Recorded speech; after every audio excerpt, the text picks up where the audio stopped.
Hello people, welcome back to the channel. I hope you're doing alright. I hope everything is fine. And what am I doing today? Today we're going to talk about finally the Third Punic War. If you have been following the channel and if you have not, we have like a series of Roman Empire, interesting facts, but especially the Punic Wars. Why am I talking about the Punic War?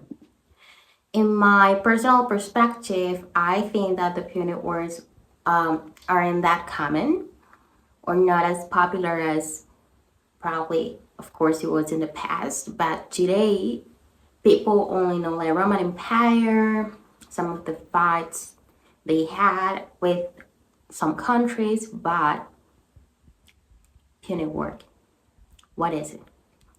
What is it? And it was between of what we know nowadays as Italy, parts of Italy. So I'm also going to take my information from the collector. So if there's like any mistakes, any misunderstanding, please let me know in the comments.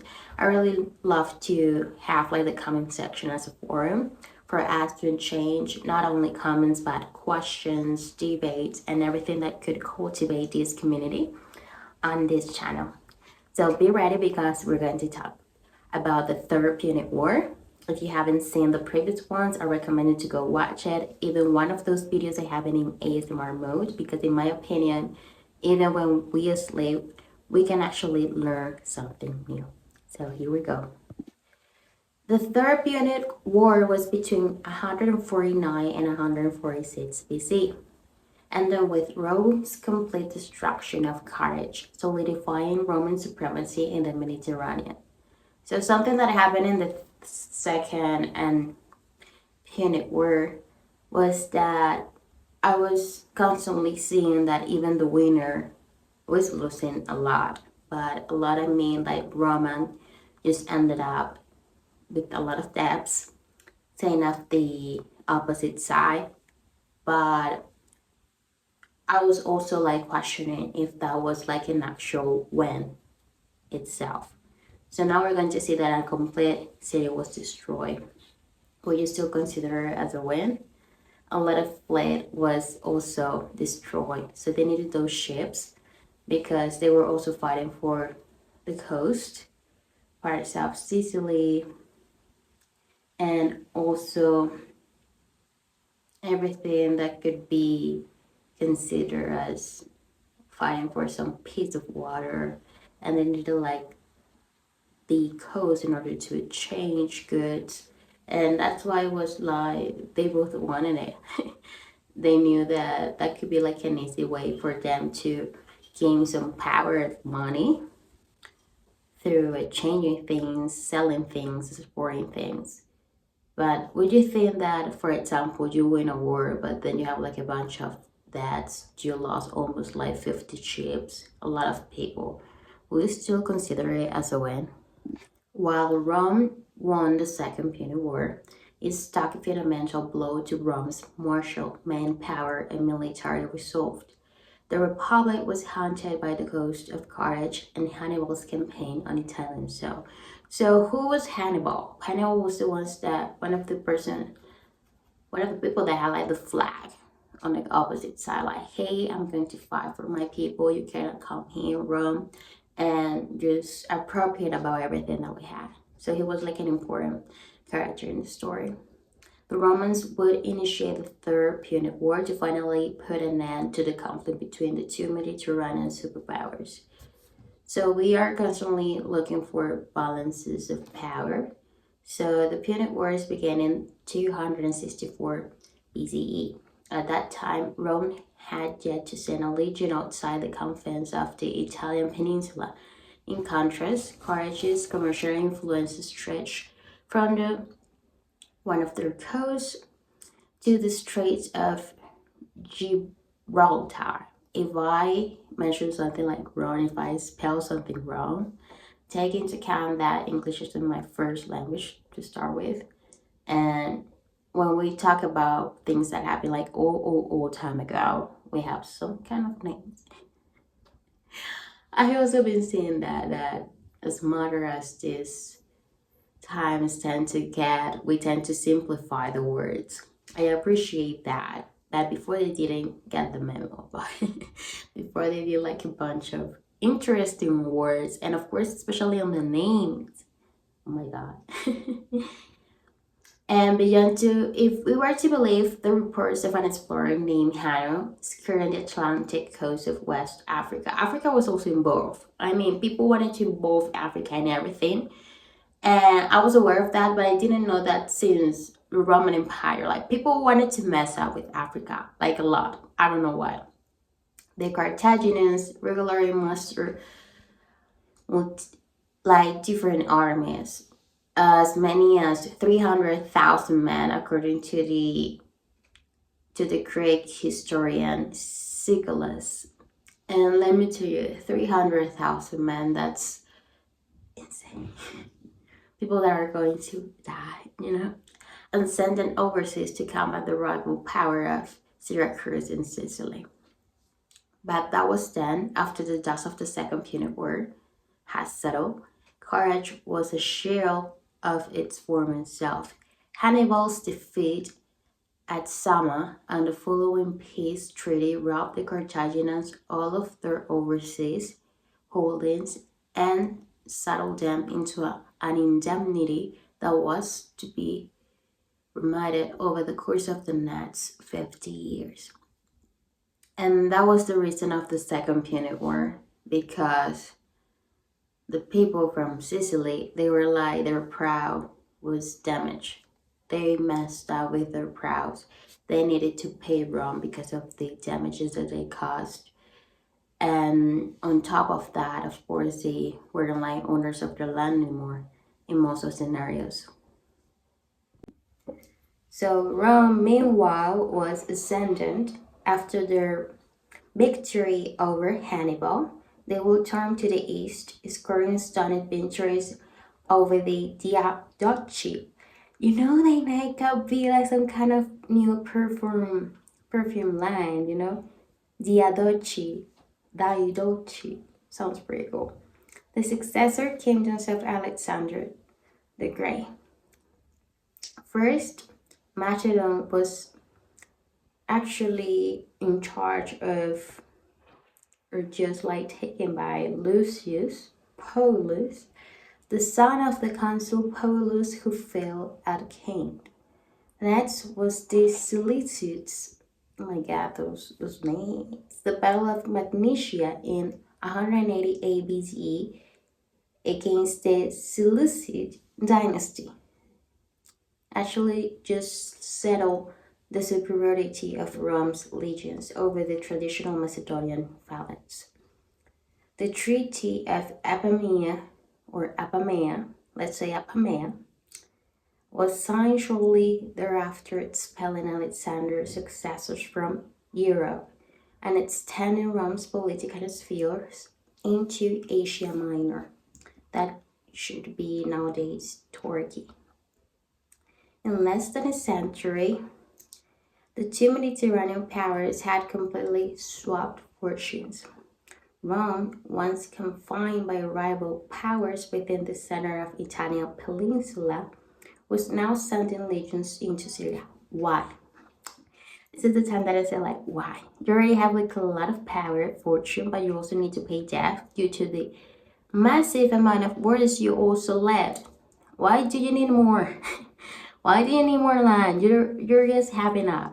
That's the thing I don't get from Rome. That's the thing.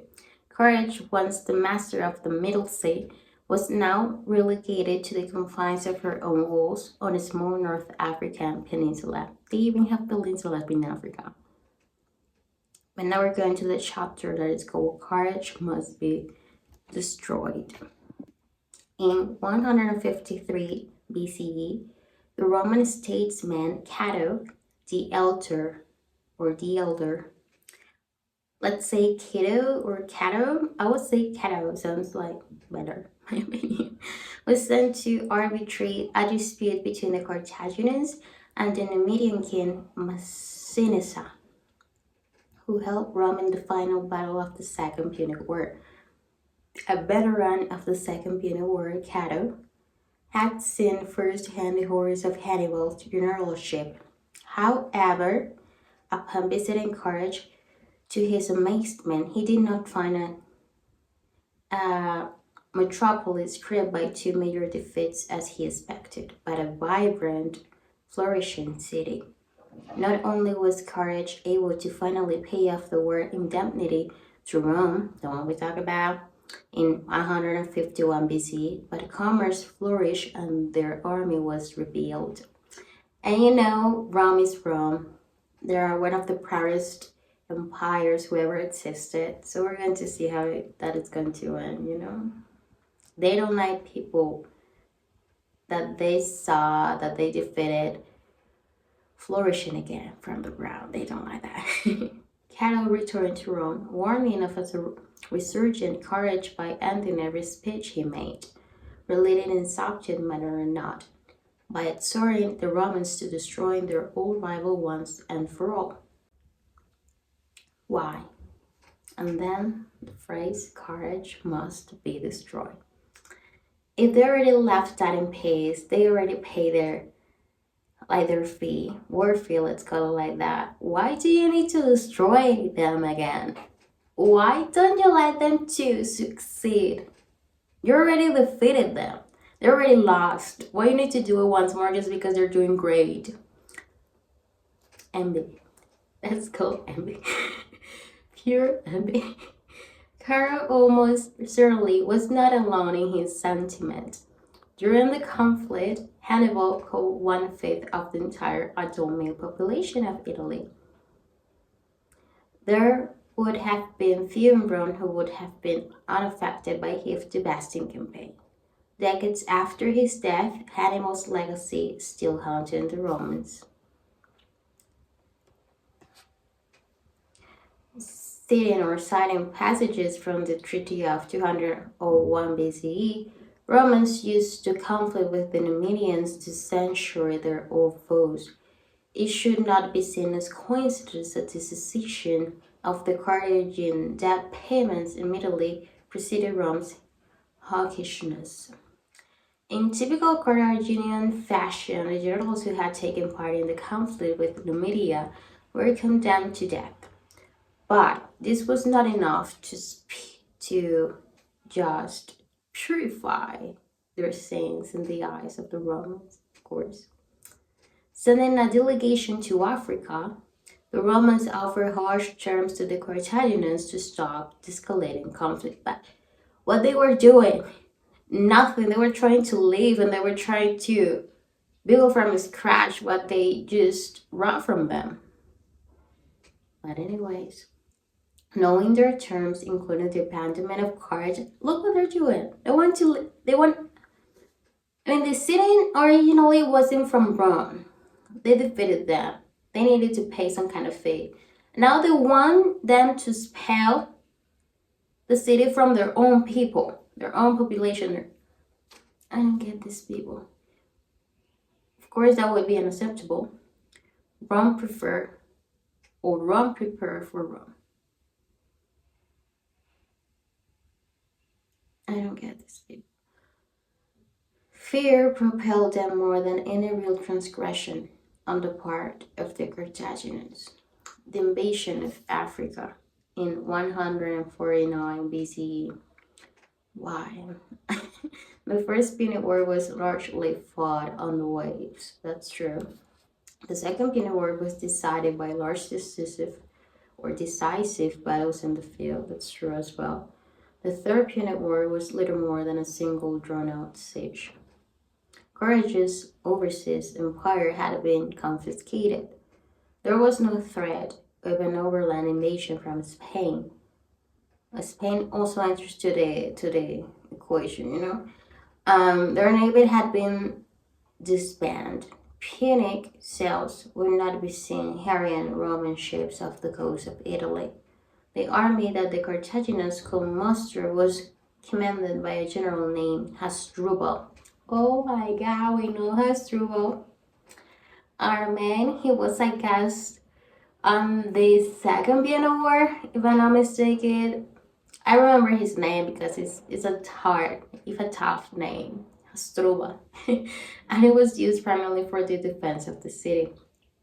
According to the Greek historian Appian of Alexandria, Rome was able to field a massive expeditionary force, which it dispatched to Africa. His estimate of 80,000 men. I was seeing like another theory because I'm not done with this people. I know they're capable of doing that. When on 150 ships, it's likely an exaggeration because it is. But if the real figure was even half that, it was a significantly larger force than what Scipio Africanus had with him at Sama during the Second Punic War. There was an eagerness and zeal amongst the population to join its expeditionary force and see the completion of its mission. I wouldn't call 80,000 men from another part of the globe into to another part of the globe or as something like an expedition. I would call it a likely intentional war, but that's just my opinion, right? The fate of courage depended on its walls. 3 lines of defense were like alongside the city, anchored by a wall of 30 feet wide and 60 feet tall. It was in and on itself capable of housing 2,000 soldiers and stables of horses and war elephants. The seaward walls on the peninsula had a single wall connecting with the famous circular harbor in the southeastern corner.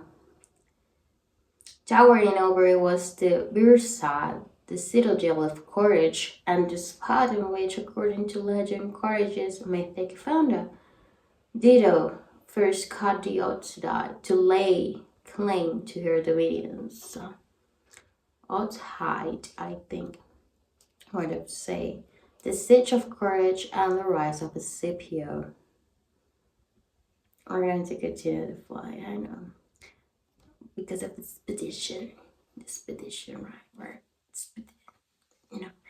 Under constant harassments from the Corinthians and their swift cavalry, the Romans moved against the formidable walls, constructing battering rams that required 6,000 men each to operate, and that's an exaggeration as well, and filling in lakes too low for the construction of rams. Fighting for their survival, of course, the Carthaginians sailed out to destroy the Roman engines. The fighting was vicious, and this was only the expedition, right? But the commendable actions of a military tribune salvaged the day. His name was Scipius, the son of Lucius Paulus, the conqueror of Macedon, and grandson of the consul killed at Cannae. He was adopted by the Scipio family, officially becoming the grandson of Scipio Africanus. He rose quickly through the ranks. The Latsvilia annalists, the law requiring a minimum age of for senior magistracies, was set aside for his election as consul in Rome. Scipio returned to Carthage in 147 BCE to find the Roman war effort sputtering. Incompetence among the commanders and inexperience amongst the legions had drawn out the conflict. The admiral Mencius had maintained the blockade of the city. Upon Scipio's arrival, he consolidated his army for a major assault. Finding an abandoned tower, Scipius men escalated the facade and stormed the rampart. The Romans fought their war onto the walls before gaining control of the gate. The rest of Scipius' army poured into the city, but darkness and unfamiliarity with the terrain led Scipio to ultimately withdraw his forces out of fear of a counterattack. So yeah, he was young. He has all his family backgrounds in his favor, which of course allowed him to escalate it rapidly in comparison to a regular somebody that doesn't have like a big name behind their back. Nepo baby, perhaps. But this is the conclusion. These are the consequences when you do that. Yeah, he had the name, he had the family, the richness, but that doesn't guarantee that he's going to be a great soldier, a great strategist, and a great character for a war, especially with an old enemy that already knows you're moved, because this is the third Punic War. This isn't the first one. Everybody has a bit of knowledge about each other. Everybody has like a bit of experience about each other. So we needed to deliver the veterans to this war. But you deliver the CPU. Okay, the last voyage of the Carthaginian Empire. The Scipio knew the siege could continue as long as Carthage had access to the sea through their famed circular harbor, setting his soldiers to work to dug ditches and build earthworks under the constant harassment of projectiles. A narrow strip of land dominating the entrance of the harbor and abutting the weaker seaward walls was enveloped by Roman engineering. A mole was constructed across the harbor, constructing Carthage's last line of resupply. It was as much a symbolic action as it was a strategic one. Carthage was now cut off from the very waves that had sustained her people for over 6 centuries. That's not fair. Are you coming into my house and now you block the only door I have left in order to continue with my life?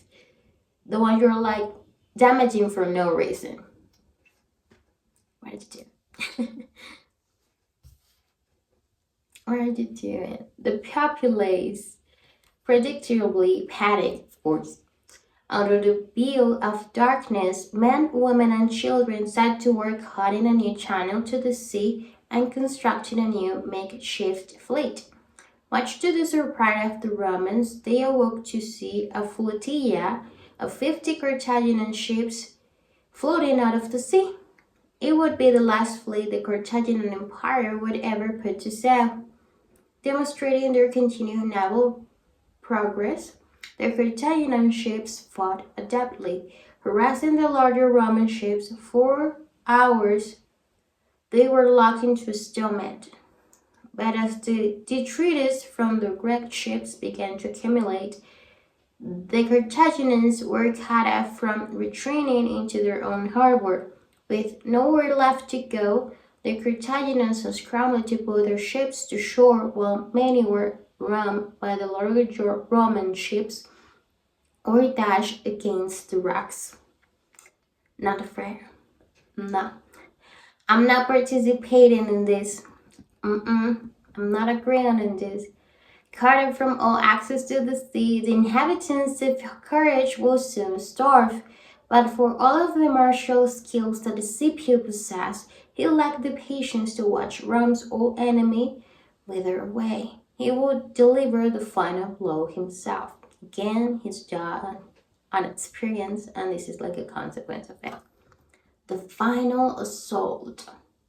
From their position on the newly constructed mole, the Romans bombarded Carthage's seaward walls with their siege engines. Yet unbroken by their besiegers, or how you pronounce it, Carthaginians waded naked through the waters at night, bearing on 2 torches. They swam up to where Scipio's machines were positioned. Emerging from the water, they lit their torches, immediately revealing their position in the dark night. They were fired upon and killed with arrows and spears, but the siege engines went up in flames. Like, yeah, you know what? I'm going to screw your position. And I'm going to die, but you're going to die with me. I mean, they were desperate, and I totally get it.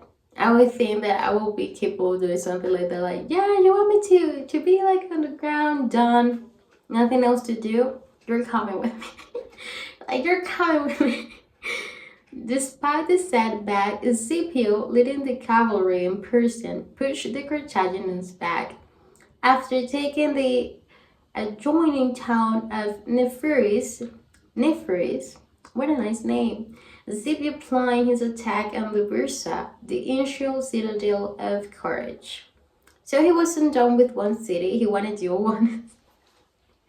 Oh my god, well, the Romans set about taking the city center block by block.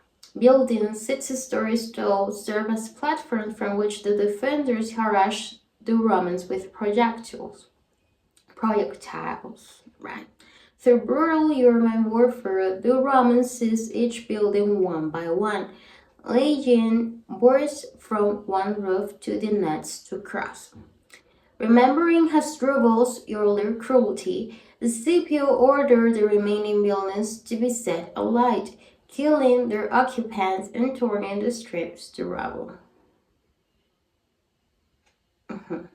Okay. For 6 days, the city burned. Oh my god.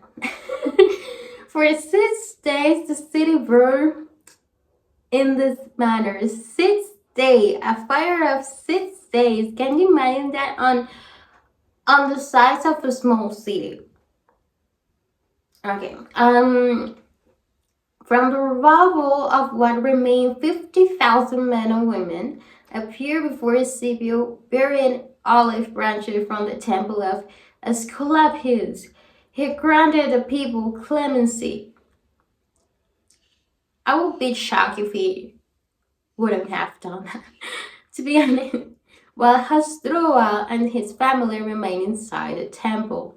Epian tells us that Hasdrubal's wife then set the temple on fire and killed her own children to prevent them from falling into the hands, oh my god, of the Romans. Oh my god, woman. Like, hold on a second. One thing is to yourself, right? I don't think I can say that explicitly here. But another thing is for you to your children, you know? That was some kind of hardcore movement. The end of the old world.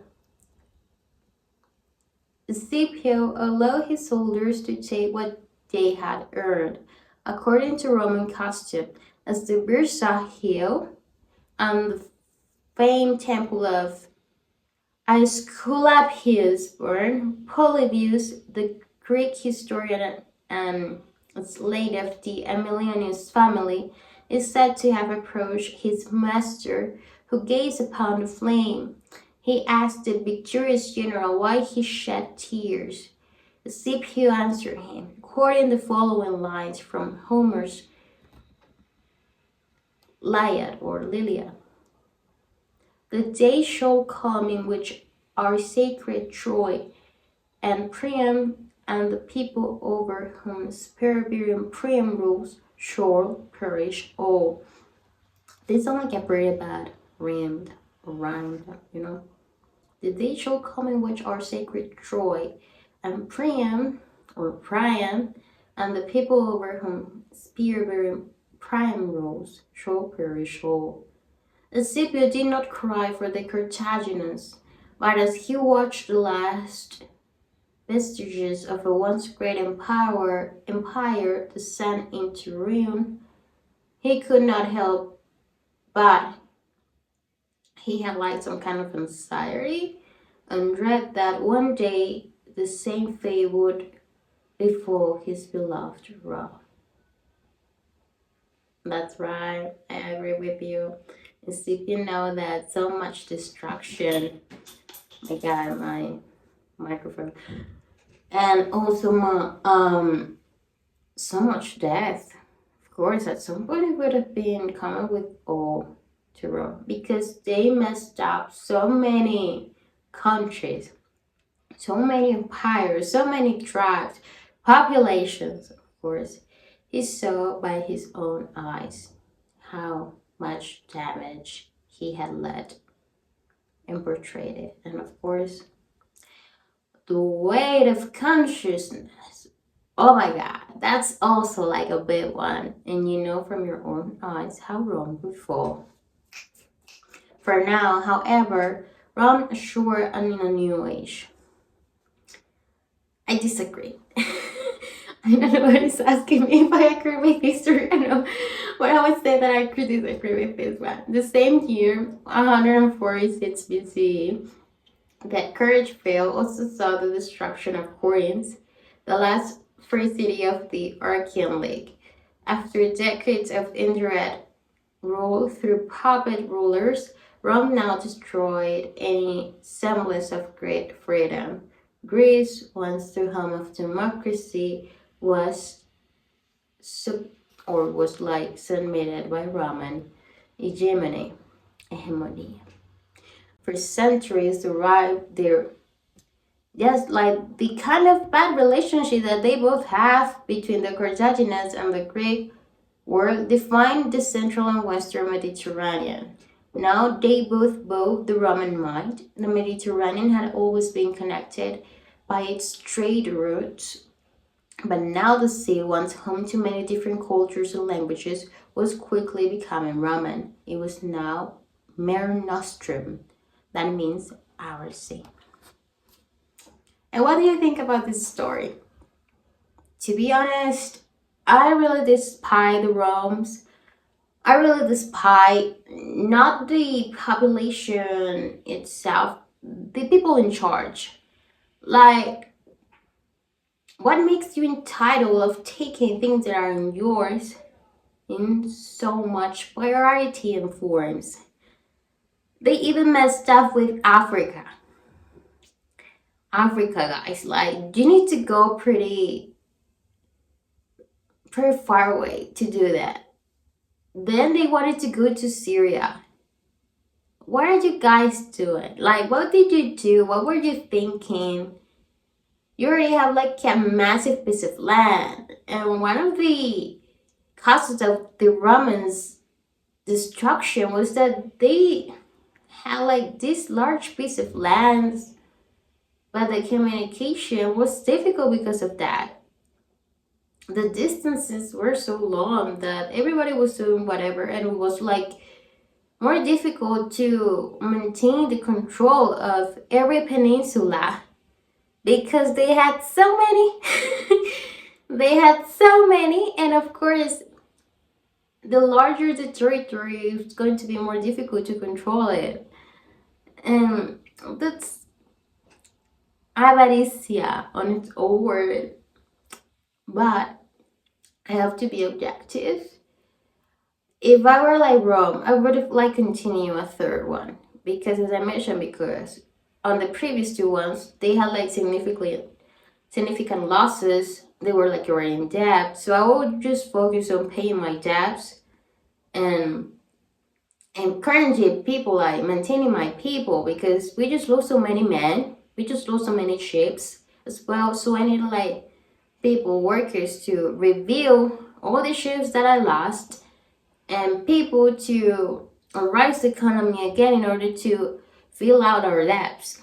I think that would have been the priority, but they saw their old enemy, saw them arising again from the ground, and they didn't have like a justification. They just didn't want them to rise again. That's it. They didn't want them to succeed again, to flourish from the ground for some reason. And yeah, that's for envy. What else can I say? But thank you so much for being here. As I mentioned before, there's something about history that amazes me. And I tend to disagree with a lot of things as you just saw before, but I also like reading about this a lot. I also love watching documentaries, reading more about this, hearing to podcasts. If you have any recommendations, let me know. If you were wrong, what would have you done? Would you proceed with the Third Punic War, or would you just stand by it and just focusing on your empire? Let me know.